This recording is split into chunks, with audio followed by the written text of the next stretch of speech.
Very crappy live stage show.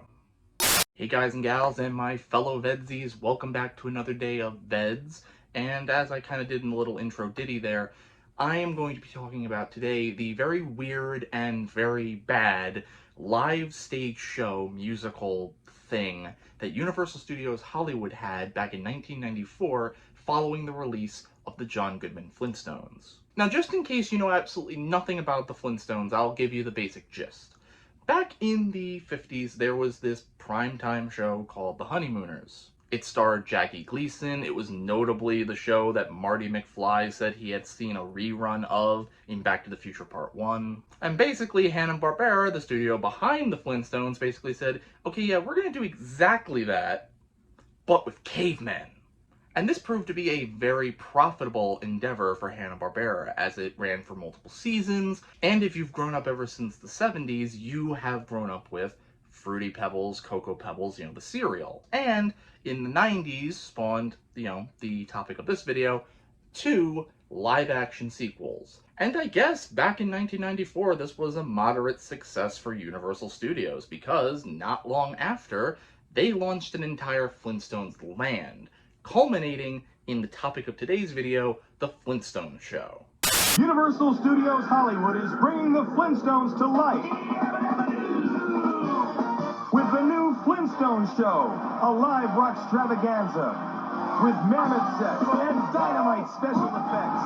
It's the most spectacular show in prehistory. Yabba Dabba do it yourself in the all-new Flintstones Show. Then go screaming through time on Back to the Future, The Ride, only at Universal Studios Hollywood.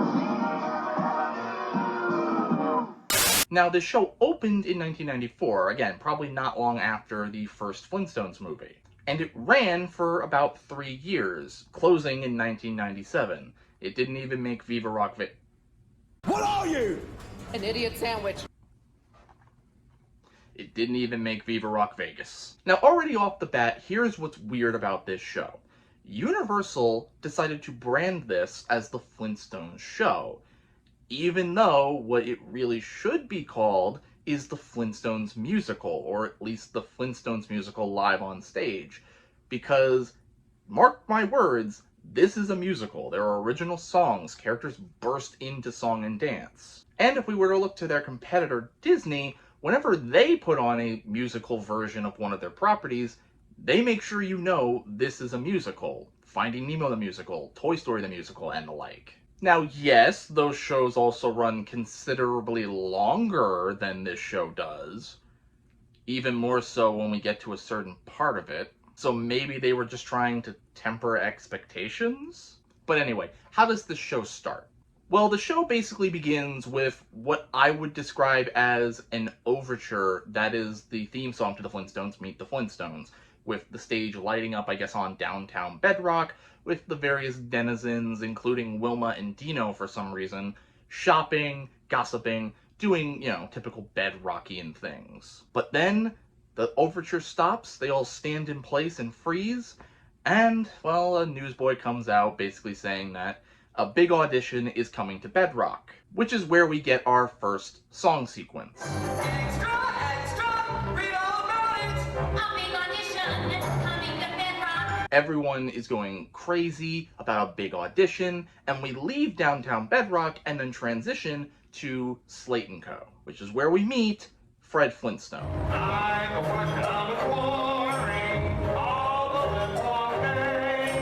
Now, surprisingly, Fred and Barney actually do not know anything about the big audition coming to Bedrock. In fact, the only reason they're going to the Water Buffalo Lodge, which is where the auditions are taking place, is to get some food. And the show kind of does like dueling verses, because Fred and Barney are singing about the food that they'll eat at the Water Buffalo Lodge, whereas the townspeople who are now in the audience are singing about the big audition coming to Bedrock.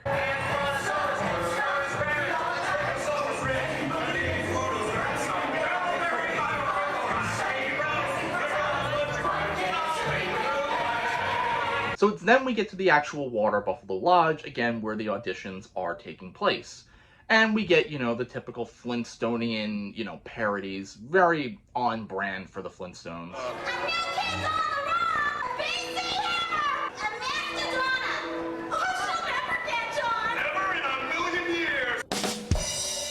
And it's here where the show already kind of starts to derail. Because once Fred and Barney enter the Water Buffalo Lodge, they see that it's the Ed McMahon Star Search stand-in, get very excited.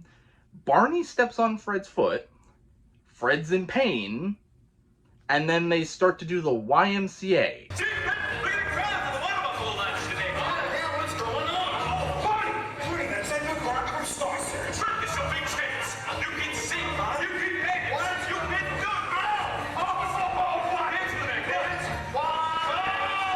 But apparently the director saw something in that and was like, "You're going to be my star!" I want that man. Me?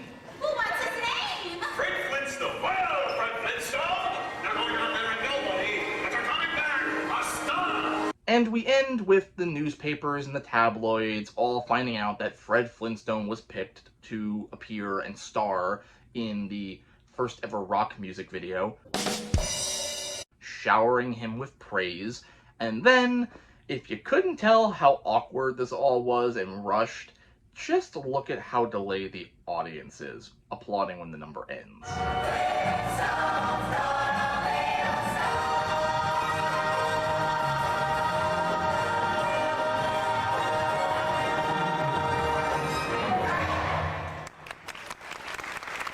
Now that was a pretty intense 6-minute plot dump, so kind of wisely, in my opinion, the show decides to pull back a little bit and go for something a little bit more intimate and slow. We pull in on Fred's house, where Betty and Wilma are having a conversation, and Wilma's saying that she's making what is essentially a pineapple upside down cake, but, you know, this is what she calls it. I'm making a pineapple upside down Flint's rubble double cake for dessert. And it's here where we get what is, in my opinion, one of the only interesting uses of a set in the entire show, because they choose to put on the TV or the news.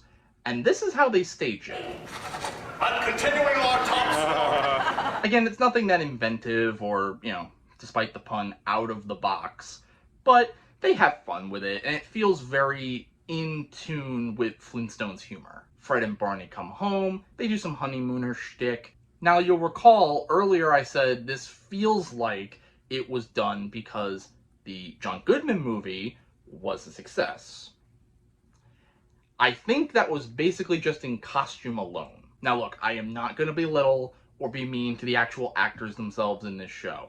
I am 110% sure they are only doing what they were told to do by their director. But even still, the acting in this show feels like everyone was directed to be over the top, go for wild movements and big booming cartoon voices, because that's what people know of the Flintstones. Not the John Goodman movie, but the original cartoon. This doesn't feel like an actual musical live stage show where actors are maybe allowed a little bit of leeway as to how they want to portray characters. This feels very much like, hey, you're playing Fred. Fred has this big booming voice, Wilma! Which is why I will kind of always have respect for shows like, you know, Beetlejuice and SpongeBob, which used the characters as a springboard for the actor to make them their own. Anyway, getting back to the show, we then set change to the air tarmac, the gate for Pterodactyl Airlines. And this is the first part of the show where everything just kind of stops. Don't get me wrong, it doesn't stop. That happens in about 5 minutes. We just see, you know, these 4 airline attendants fake tap dancing because they're not wearing tap shoes, they're wearing sandals. And then eventually, you know, the gates open, and then we get what was obviously a big chunk of where the budget for this show went. A big, huge pterodactyl airline thing that is able to seat Fred, Wilma, Betty, and Barney, and they fly over the audience. Very Mary Poppins, Peter Pan-esque. Not before we get a moment, though, of a obvious stagehand having to put on some costuming to disguise the fact that he is not in tune with any of the other cast members at all. Mostly by the fact that he's wearing pants. Everybody gets strapped in, they fly over the audience, there's some, you know, general, hey, you down there, Hey, hi! Hi, everybody! Hello down there! So we arrive at Universal Pictures. They set up the set for the rock music video. The director comes in, and then the show just dies. It just ends. All plot, all narrative, all sense of this being a passive experience goes completely out the window. Because what we have here is 6 uninterrupted minutes of a discount Disneyland Mad Hatter doing his best shtick, while what I assume the ensemble gets changed into their next, costume and wig change. Let me just say that again. In this 28-minute stage show, there is 6 minutes where nothing happens. You literally could leave and have a much better experience than if you stayed. Because again, I know I keep saying it that nothing happens, but like literally go and watch it for yourself. Nothing happens here. Fred, Barney, Wilma, Betty, they're all gone. They're off stage, I guess, smoking a cigarette. Let's take a Winston break. That's it. Winston tastes good like a cigarette should. And, the director goes around, he mentions some notable stars that are in the audience, which are just people he's picking out and giving them a rock pun name. We do, I guess, have one of the only legitimately funny jokes in the entire show, by virtue of it being an attempt at a joke. Ladies and gentlemen, a man who needs no introduction. Why is Fred, Barney, Wilma, and Betty out of the picture? You could have them on stage interacting with the director, but you don't. We later find out that Fred kind of gets a little scared with the idea that there are millions of people who are going to see him in this thing, so he kind of gets a little bit of stage fright. You know that millions and millions of people will be watching you. I know millions and millions of people will be... Huh? Get to wardrobe. Lights, everyone! You're on! You're on! Millions of people! It's a sound! You could have had a scene to develop that. And again, I get it. It's a theme park stage show. I'm not asking for Hamlet here, but when I've seen so many other stage shows in theme parks or otherwise that run about the same amount of time, if not maybe a little longer, and do things better. Like again, Finding Nemo, The Great Big Blue and Beyond is a much better use of 5-ish minutes than this was. I also just want to point out for a second, this is the show called The Flintstones Show. The Flintstones Show. We have only had one scene with all 4 Flintstones together, which was the scene inside the house. In the Flintstones show, one scene. That's it. So after that 6 minutes of being in a void, the show starts back up again. Fred, Barney, Wilma, Betty, they show up on set. Fred has that, a little bit of stage fright that I mentioned before.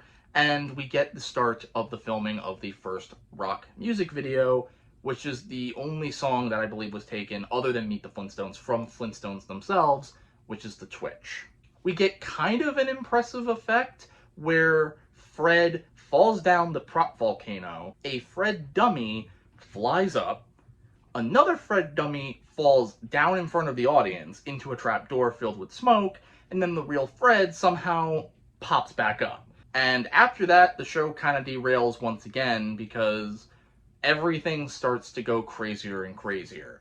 We have Dino, who was left at home, but somehow finds his way to Holly Rock, run on stage. Fred's like, "You're gonna ruin everything, Dino!"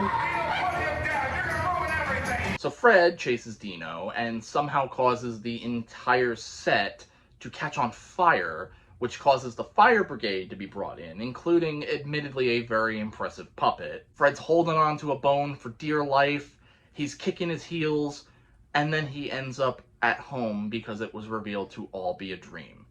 Very much like The Wizard of Oz. Because, I can't get enough Wizard of Oz this month. You know, Dino, there's no place like home. Which, speaking of which, does this show land on my Wizard of Oz tier list? We get our traditional Flintstones ending with Wilma! And then the show ends. So overall, I don't think this was a very good show. I think the only reason why it lasted 3 years was one, because again, the whole land was kind of themed after the Flintstones, and two, they probably just didn't have anything to replace it with. Maybe this would work if the director scene happened at the beginning and that was like a pre-show.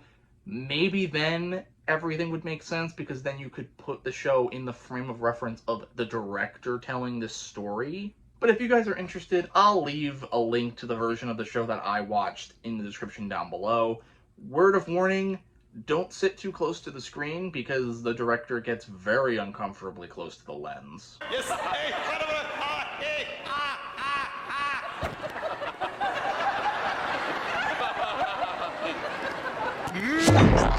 Too close, a little too close. There. But until tomorrow, guys, gals, and my fellow VEDS-ies, I will see you tomorrow.